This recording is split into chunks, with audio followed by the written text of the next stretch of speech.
When Cruiserweight Savage first released, this guy was pretty bloody scary. The Yan, and more than that the ads phase of Sugar Riot in general, struck fear into raiders across the globe, and subsequently became a beloved community meme, more recently being released even as a mount. The high damage output, multiple moving parts, and stressful numbers game to juggle tested players in a way they hadn't experienced in a long time, and will likely be remembered as the highlight of the raid tier for years to come. But just before the release of patch 7.3, one group beat this fight in a way it had never been beaten before, using precise strategies that many had never even considered, perfect rotational DPS, and some of the tightest self-imposed mitigation requirements you've ever seen.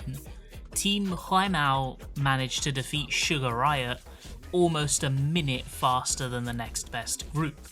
The run they put together required so much time investment that they collectively put in almost 200 hours across 2 months planning and executing it, all to make the following 7 minutes as perfect as possible. They were undisputedly the best team in the world at this fight.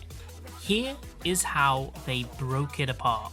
As an aside, if you want to support my FF14 videos, please do consider subscribing, I really appreciate it. So, one thing that's important to understand about these speedruns in FF14 is that aside from altering strats to ensure everybody gets full uptime in every possible situation, and perfecting their rotations, a lot of the core skill expression comes from generating as much limit break as possible in current day. For me, this is the aspect of speedrunning that acts as a big turnoff, but for others, it's their meat and potatoes. As well as passively building over time, limit break can be generated by surviving damage that should have been lethal using mitigation or shielding on the player.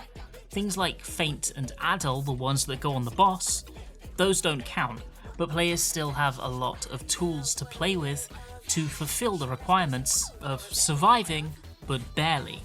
The other active way to generate LB directly ties into this, being to use what is known as critical healing. Critical healing in its most simple form is when you heal a player that is at very low HP, less than 10%, and you hear that satisfying little ching sound to confirm that you did it right. The team uses this liberally in their run, even before the pull even starts.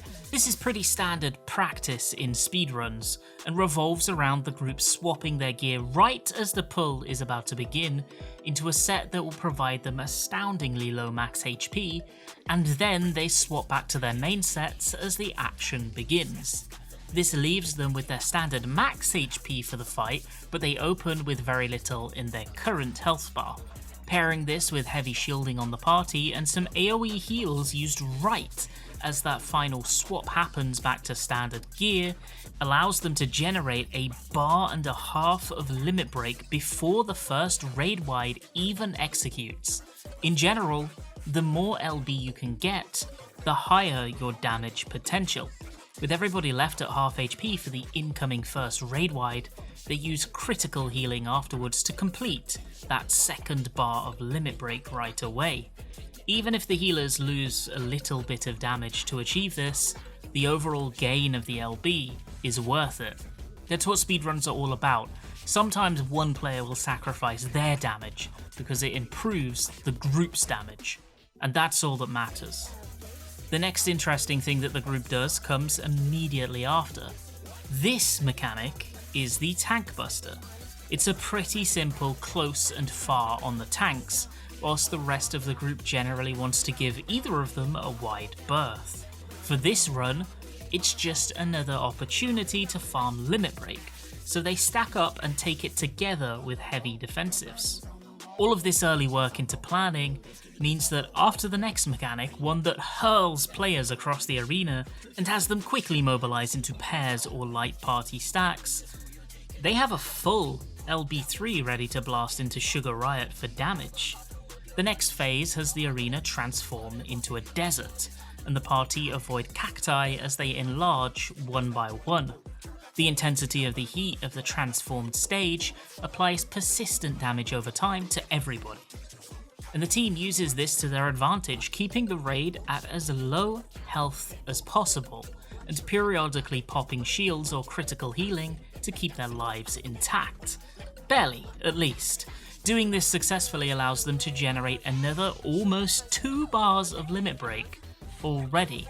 Because the hurt coming out on the players is regular, they have to time everything near enough perfectly to avoid an unexpected death, and it can be really rough to handle.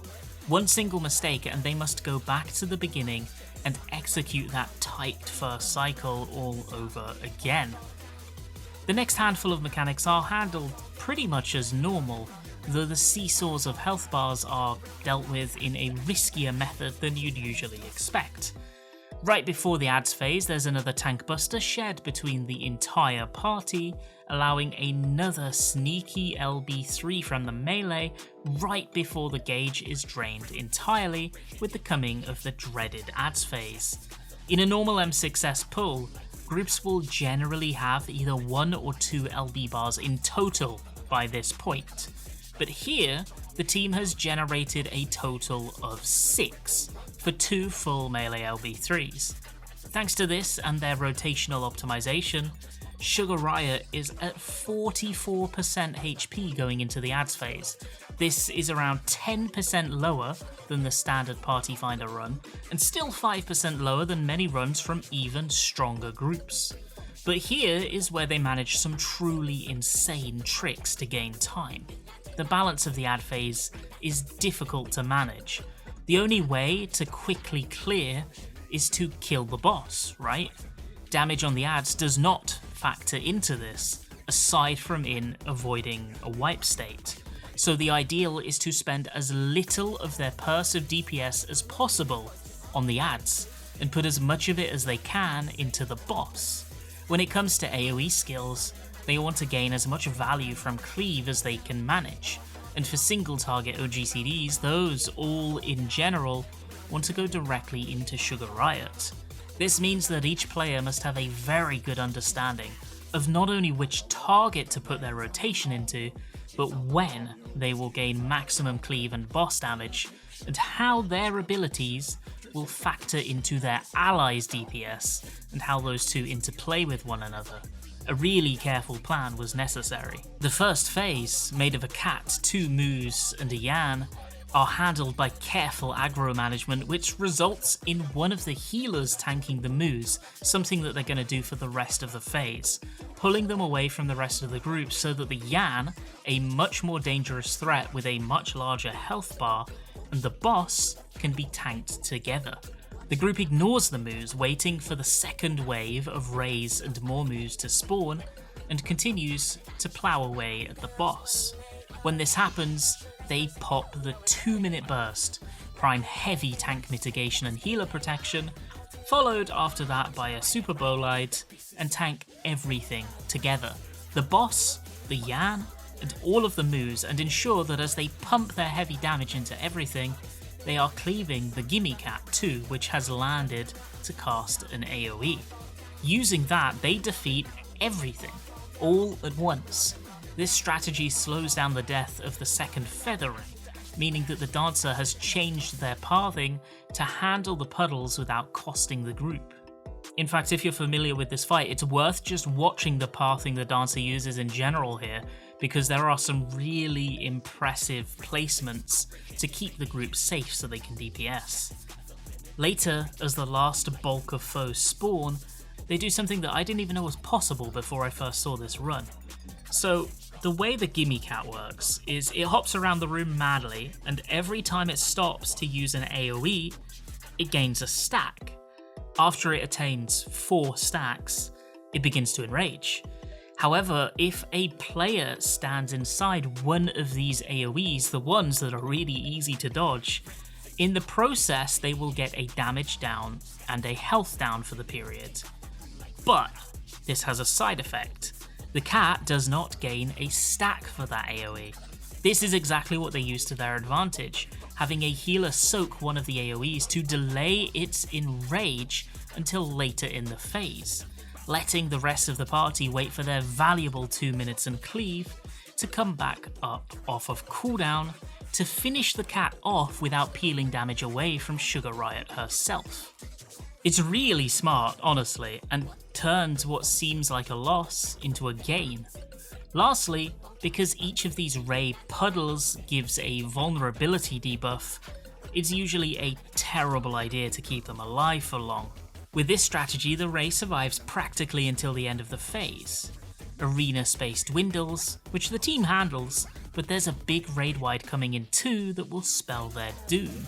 The Paladin uses cover to circumvent this. From there, it's just a DPS race to the end. They end up beating Sugar Riot in 6 minutes and 51 seconds, a full minute ahead of the next fastest clear, and 2 to 3 minutes ahead of the clears that most Savage beating players have ever experienced. In my opinion, it's one of the most impressive speedruns we've seen in FF14 in years, and it really does deserve its flowers and to get a bit of a highlight. Hopefully with the coming tiers we get more clears that are refreshing to watch and help to push the limits of what can be possible in this game. Thank you so much for watching this video if you made it all the end. Thank you so much for watching this video if you made it all the way to the end, I really appreciate it. I have a Patreon, you don't need to support it, but if you do, it allows me to keep uploading here more regularly.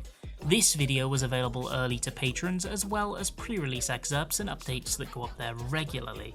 There's also some exclusive content, and you'll be included in the credits of future videos. Members as well are credited in future videos as well as this one. The people on screen now are the reason I was able to make this video, and I'm greatly appreciative. And of course, I hope you have a fantastic rest of your day.